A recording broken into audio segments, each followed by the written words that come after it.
We want the ball, and we're going to score. How often is that boast thrown back in Matt Hasselbeck's face?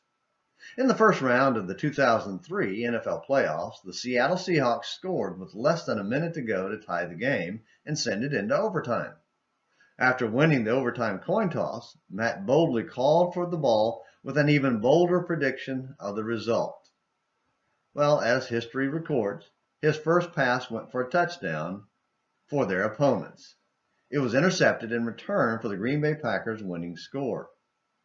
The boast may be the one thing he regrets more than the bad pass. Poorly timed boasting is not limited to modern American football. It's as ancient as mankind. Goliath bragged about what he was going to do to David, 1 Samuel 17, verse 44, but failed miserably when David took him down with one stone. See the Morning Minutes in the Bible video, Bragging or Doing, Goliath and David, 1 Samuel 17. Perhaps Matt shouldn't feel so bad after all. An embarrassing game-losing interception is nothing in comparison to what happened to Goliath.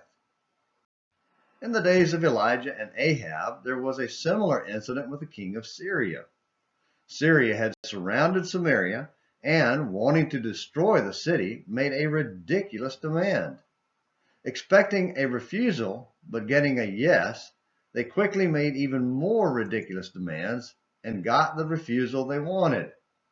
The king of Syria made a dramatic boast of his plans for Samaria.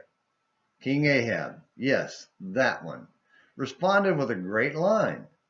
Let not him who girds on his armor boast like him who takes it off.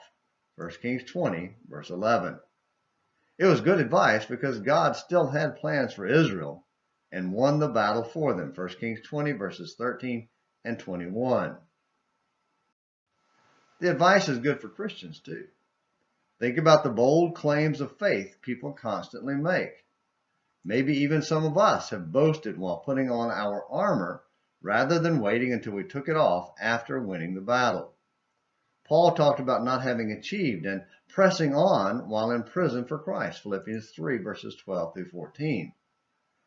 Only when he knew death was imminent did he boast about taking off his armor and receiving the crown of life, 2 Timothy 4, verses 7 and 8.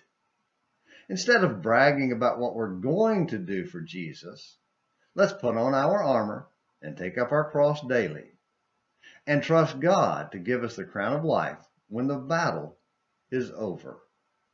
Thank you for watching Morning Minutes in the Bible on An American Missionary. Until next time, this is James McClenny hoping you have a great day.